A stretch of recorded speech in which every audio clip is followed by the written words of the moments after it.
Welcome. If you've ever had an idea and thought, man, I wish I could build that, well, you are in exactly the right place. Today, we're taking our very first step into the amazing world of programming with a language called Python. I mean, just think about it for a second, right? That cool app idea you have, that boring repetitive task you wish you could just automate away, or maybe you're just curious about how this whole digital world actually works. It all starts with that first line of code.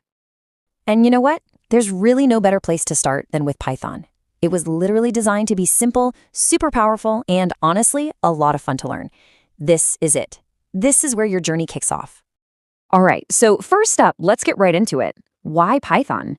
I mean, out of all the programming languages out there, what makes this one the perfect guide for your big coding adventure?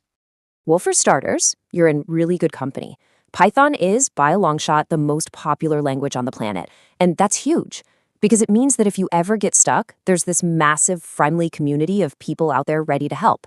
More importantly, it means learning Python is an incredibly valuable skill to have, whether you're aiming for a tech career or you just want to build some cool stuff for yourself. So what can you actually do with it? What can't you do with it is the better question. We're talking about building websites, diving into the world of data science and AI, automating all the boring stuff in your life, or even pulling information straight off the internet. Python is like a Swiss Army knife. It opens up this whole universe of possibilities. And here's the real kicker, and what this slide shows so well. It's all about why Python is so perfect for beginners. The syntax, the way you write the code, is so clean, it almost reads like plain English. And unlike other languages that can be a real headache to set up, you can get up and running with Python in like no time. It's all about getting you to the fun part, the actual coding, as fast as humanly possible. Okay, enough talk. It's time to get our hands dirty. This next part, this is the moment you go from just being curious to being an actual coder. Let's cast your first spell. You know, every coding journey starts with a single step, and that step is almost always the print function. It's a super basic command that does exactly what it sounds like. It takes whatever you put inside those parentheses and just prints it out on the screen. It's your very first way of getting the computer to talk back to you. And this is where the magic happens. Just picture it. You type this one simple line, print hello coder, you hit run, and boom, those words pop up on your screen. You just gave the computer an instruction and it listened. That feeling, that's programming. And guess what? You're officially a coder. How cool is that? So, you've cast your first spell. Awesome. Now let's start building out your toolkit. See, programming is really all about using a few simple but really powerful concepts to build amazing things. So let's check out the essential tools you're going to need. Okay, first up, variables. The absolute best way to think about a variable is just as a labeled box. Simple as that. You can give a box a name like user_name or maybe high score, and then you can stick some information inside it. This is so important because it lets your program remember things. Okay, so what kind of stuff can we actually put inside these boxes? That's where data types come in. You can store text, like a person's name, we call that a string.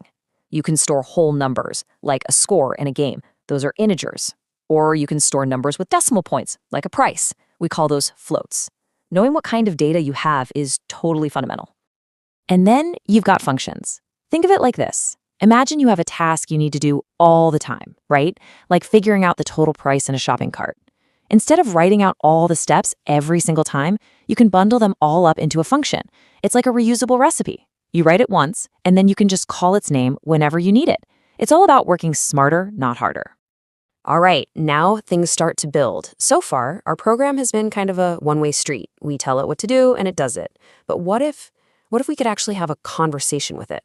What if the program could ask us for information? And that's exactly where the input function comes into play. It's another one of Python's handy built-in tools. Basically, whenever your program gets to a line of code with input, it just pauses.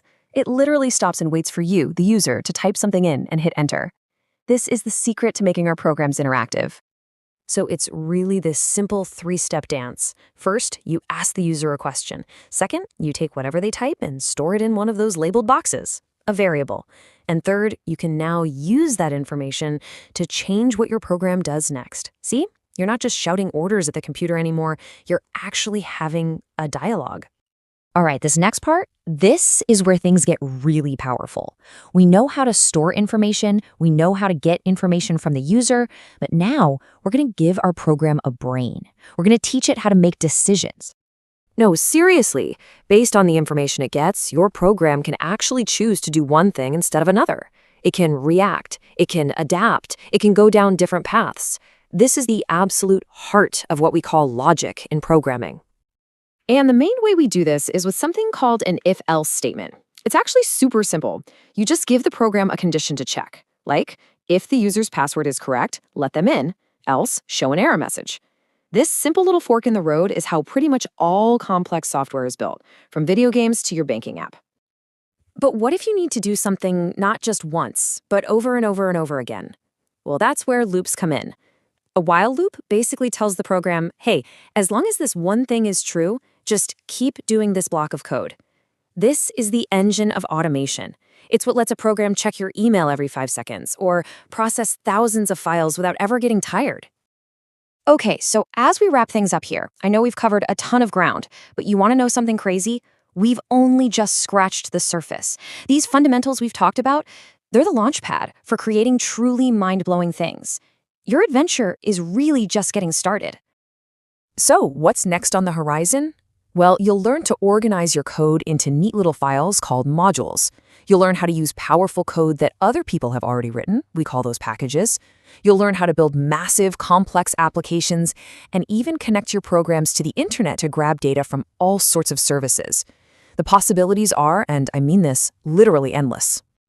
But hey, let's just take a second and appreciate what you've actually just learned. You now get the absolute core building blocks of all programming. Displaying stuff on a screen, storing data in little boxes, creating reusable recipes, and making your code think for itself. This is the foundation for everything else. You've been handed the basic spells from the programmer's spellbook. You can make things appear, you can make your program remember things, you can make it repeat tasks, and you can give it the power to choose. So the only question left is, what will you create? Ever been curious about coding? Like, really curious? Well, today we're laying out the complete roadmap for learning Python. And by the end of this, you're going to have a super clear path from knowing absolutely nothing to writing your very first program. So let's dive right in. You know, we hear the phrase learn to code thrown around everywhere. But what does that journey actually look like? It can feel like you're staring up at this giant, impossible mountain. But honestly, it's really just a series of logical steps, kind of like learning a new language. You start with the alphabet, then you form some words, and before you know it, you're building sentences. This right here, this is going to be your map for that journey. So first things first, out of all the programming languages out there, why Python? Why is it always the first one people recommend? Well, it really boils down to a couple of incredibly powerful reasons. What is so brilliant about Python is this exact combination right here. It's somehow both incredibly simple and seriously powerful. The syntax, the way you write it, is so clean it almost reads like plain English, which is just perfect if you're starting out. But that simplicity doesn't hold you back. The powerful ecosystem means there's a huge community building these pre-made toolkits called libraries that let you do basically anything you can imagine, from making a video game to analyzing the stock market. And all that power makes Python unbelievably flexible.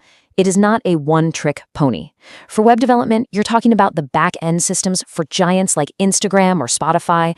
In data science, it's the engine driving things like Netflix's recommendation algorithm. And for automation, it can handle all those boring, repetitive tasks on your computer. Seriously, learning Python opens up doors to a ton of different fields.